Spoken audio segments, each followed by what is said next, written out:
think this is where I left off.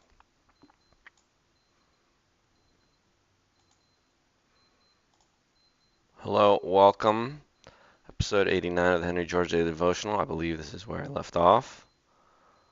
Um, yeah, I think I should add to my normal introduction is if you want to know more about Georgism, consider clicking on some of the links in the description, joining the Georgism Discord server, joining the Reddit subreddit for Georgism, or reading my blog, almostinfinite.substack.com.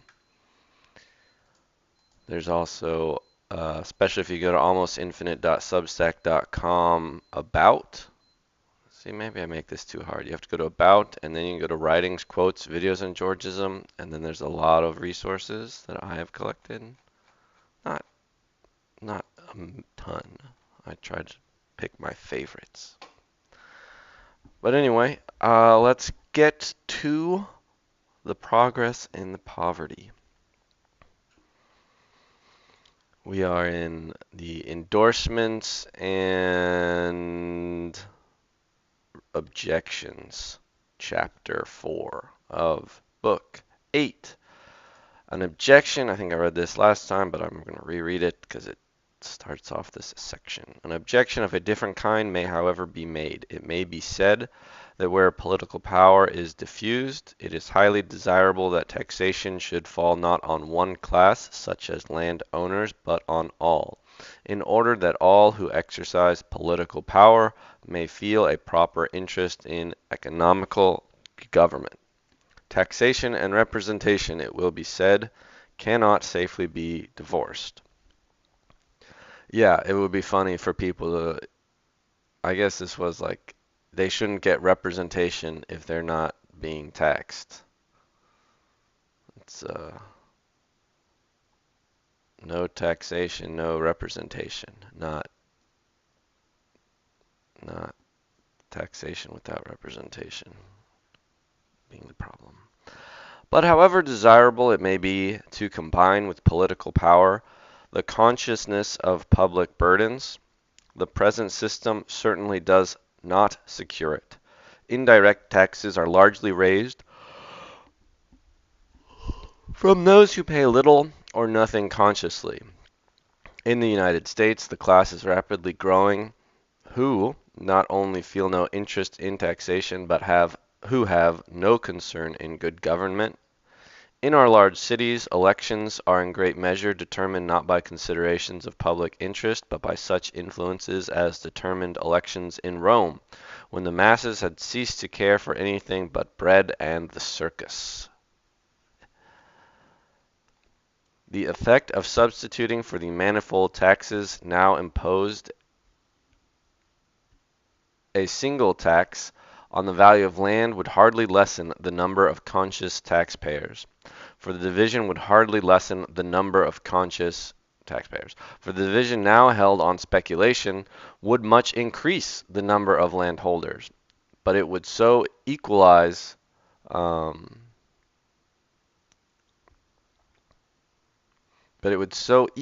the distribution of wealth as to raise even the poorest above that condition of abject poverty in which public considerations have no weight, while it would at the same time cut down those overgrown fortunes which raise their possessors above concern in government. The dangerous classes politically are the very rich and the very poor. It is not the taxes that he is conscious of paying that gives a man a stake in the country, an interest in its government. It is the consciousness of feeling that he is an integral part of the community, that its prosperity is his prosperity and its disgrace his shame. Let but the citizen feel this. Let him be surrounded by all the influences that spring from and cluster round a comfortable home, and the community may rely upon him, even to limb or to life. Men do not vote patriotically any more than they fight patriotically because of their payment of taxes. Whatever conduces to the comfortable and independent material condition of the masses will best foster public spirit, will make the ultimate governing power more intelligent and more virtuous. Here I would mention the idea of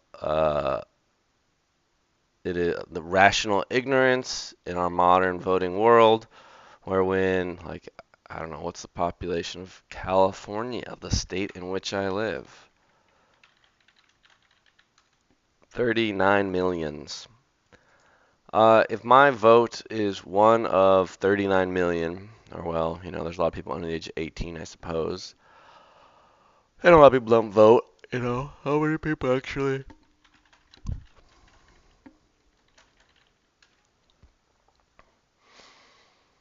Mm,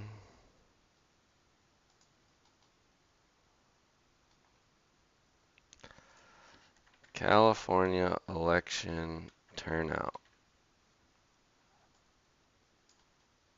Um,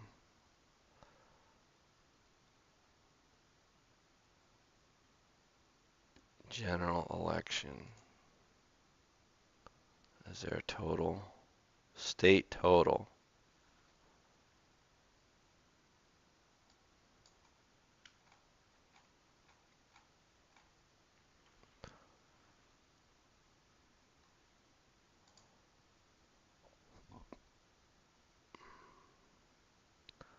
Vote by mail was 15 million. Number of eligible registered precinct voters. Holy cow, 2 million. I, I didn't realize that many more people vote by mail than by. I guess if you don't need special permission anymore to vote by mail, it is easier. Anyway, total voters is 18 millions. And so the idea is that if I'm one of 18 million, my vote doesn't really have much significance.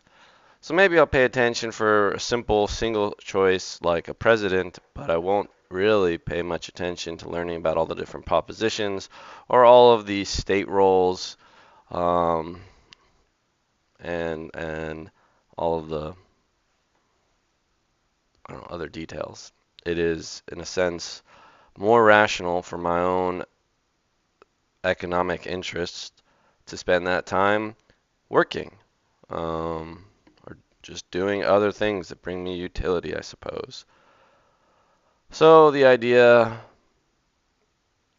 with sortition is to basically have legislators chosen like we choose a jury. So you'd have a sortition body, which would be chosen at random from the citizenry.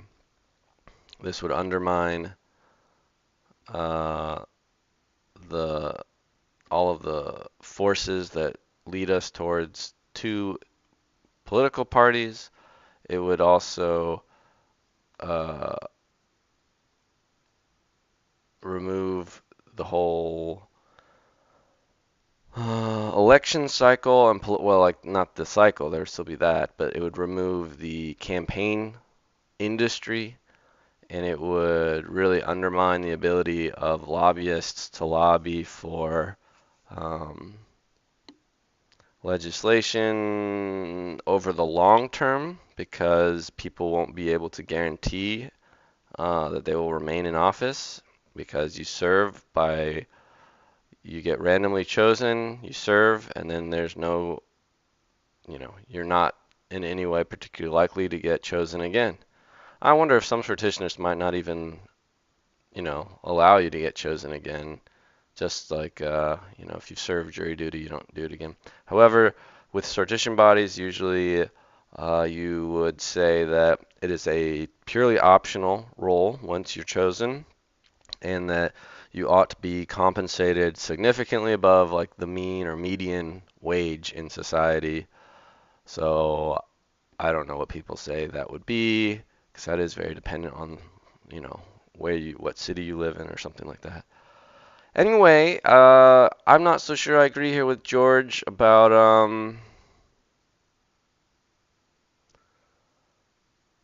well, I mean, I guess I do sort of agree that when somebody feels more hopeful and more represented by their government, and that their fate is tied to its government, They would probably be more active, but I do think that I don't know, when society gets so large that some of our just systemic design seems very susceptible to manipulation. Anyway, George continues, but it may be asked if the tax on land values is so advantageous a mode of raising revenue, how is it that so many other taxes are resorted to in preference by all governments? The answer is obvious. The tax on land values is the only tax of any importance that does not distribute itself. It falls upon the owners of land, and there is no way in which they can shift the burden upon anyone else. Hence, a large and powerful class are directly interested in keeping down the tax on land values and substituting as a means for raising the required revenue taxes on other things, just as the landowners of England 200 years ago succeeded in establishing an excise which fell on all consumers for the dues under the federal feudal tenures, which fell only on them. Yeah, they got rid of feudal tenures, and they're like, it's more democratic for everyone to pay. There is thus a definite and powerful interest opposed to the taxation of land values, but to the other taxes upon which modern governments so largely rely there is no special opposition. The ingenuity of statesmen has been exercised in devising schemes of taxation which drain the wages of labor and the earnings of capital, as the vampire bat is said to suck the lifeblood of its victim. Nearly all of these taxes are ultimately paid by that indefinable being, the consumer, and he pays them in a way which does not call his attention to the fact that he is paying a tax, pays them in such small amounts and in such insidious modes that he does not notice it, and is not likely to take the trouble to remonstrate effectually. Those who pay the money directly to the tax collector are not only not interested in opposing a tax which they so easily shift from their own shoulders, but are very frequently interested in its imposition and maintenance, as are other powerful interests which profit or expect to profit by the increase of prices which such taxes bring about. Yeah, you also want to like,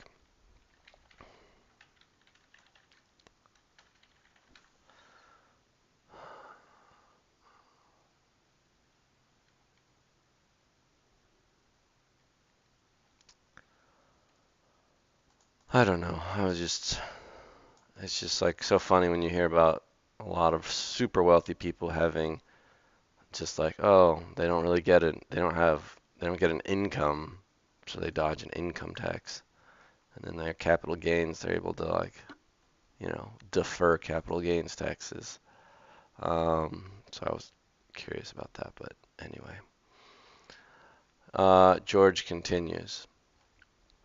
Nearly all of the manifold taxes by which the people of the United States are now burdened have been imposed rather with a view to private advantage than to the raising of revenue. Again, in George's time, there had yet to be, I guess it's the 16th Amendment, so there was no federal income tax at that time. Although I think a lot of states had or some amount of states had an income tax. And the great obstacle to the simplification of taxation is these private interests whose representatives cluster in the lobby whenever a reduction of taxation is proposed to see that the taxes by which they profit are not reduced. The fastening of a protective tariff upon the United States has been due to these influences, and not to the acceptance of absurd theories of protection upon their own merits. The large revenue which the Civil War rendered necessary was the golden opportunity of these special interests, and taxes were piled up on every possible thing, not so much to raise revenue as to enable particular classes to participate in the advantages of tax gathering and tax pocketing. And since the war, these interested parties have constituted the great obstacle to the reduction of taxation. Those taxes which cost the people least having, for this reason, been found easier to abolish than those taxes which cost the people most. Hmm. Yeah, I wonder. It is kind of interesting to see how radically policy changes during wars. Um, in time of desperation and upheaval, and then afterwards, some things get reverted and a lot of things don't. I know that like the World Wars, you know, 50 years, 70 years after George, um, that's when we what what taxes were implemented during that's when the federal income tax happened was World War One, and we never went back. Since the war, these interested parties have constituted the great odds of these, and thus, um, and thus even popular governments, which have for their avowed principle the securing of the greatest good to the greatest number, are in a most important function. They are used to secure a questionable good to a small number at the expense of a great evil to the many. Yeah, this is all feels very like, I don't know, hand wavy, like, oh yeah, governments behave bad because of these things, and you can buy it or not buy it. License taxes are generally favored by those on whom they are imposed. Now, this is something I've been complaining about recently to friends.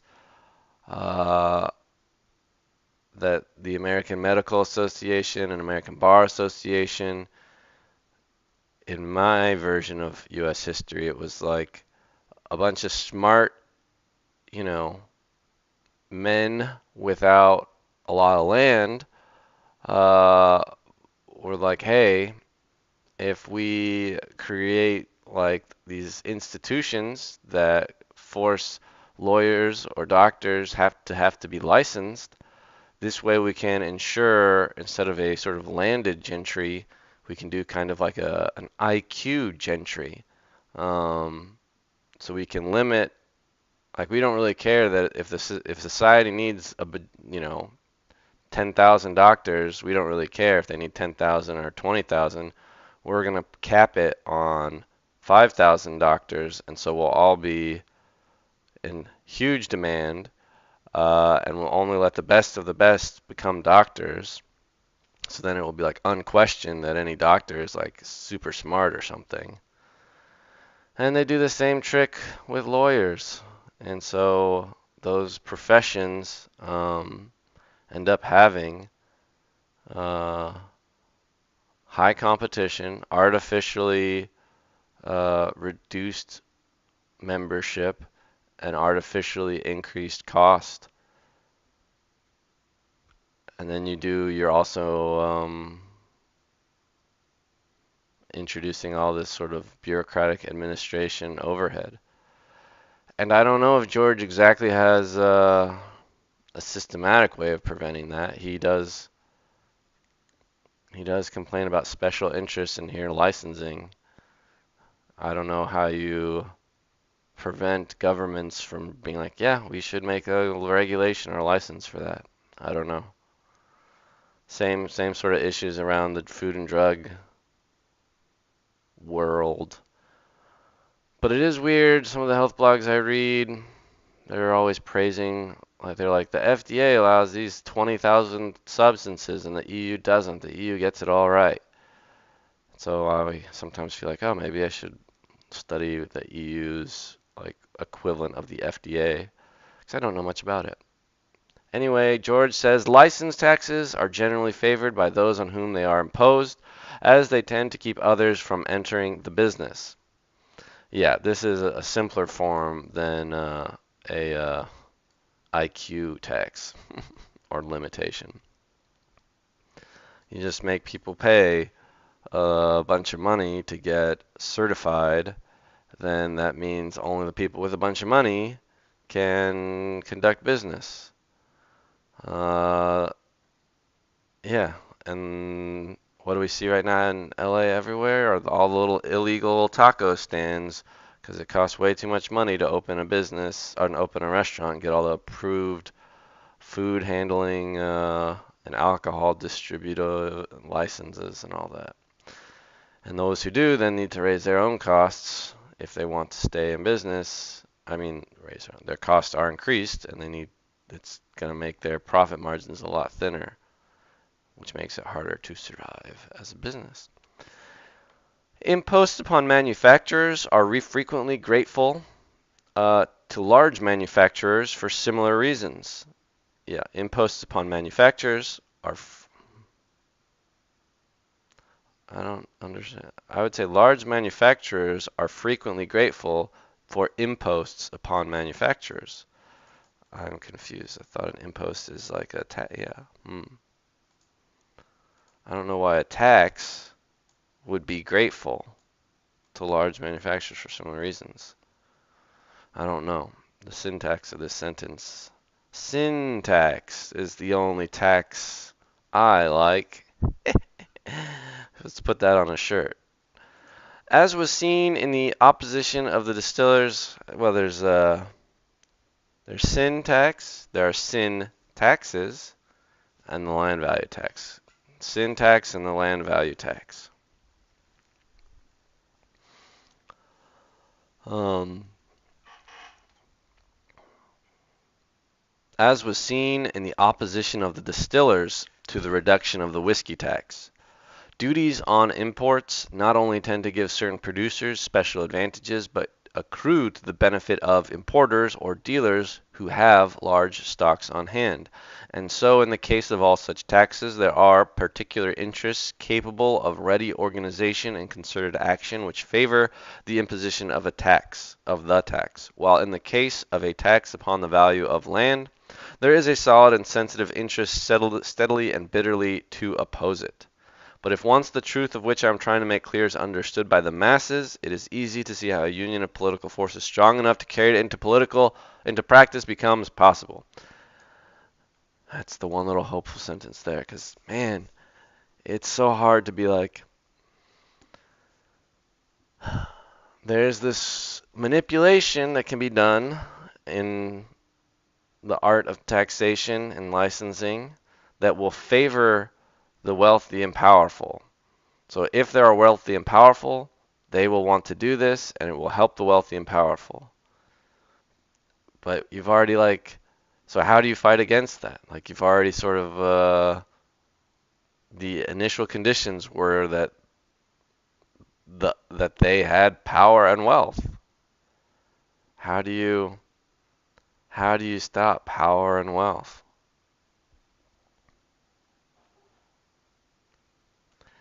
Especially because wealth itself is a good thing, and you don't want to just attack pure wealth.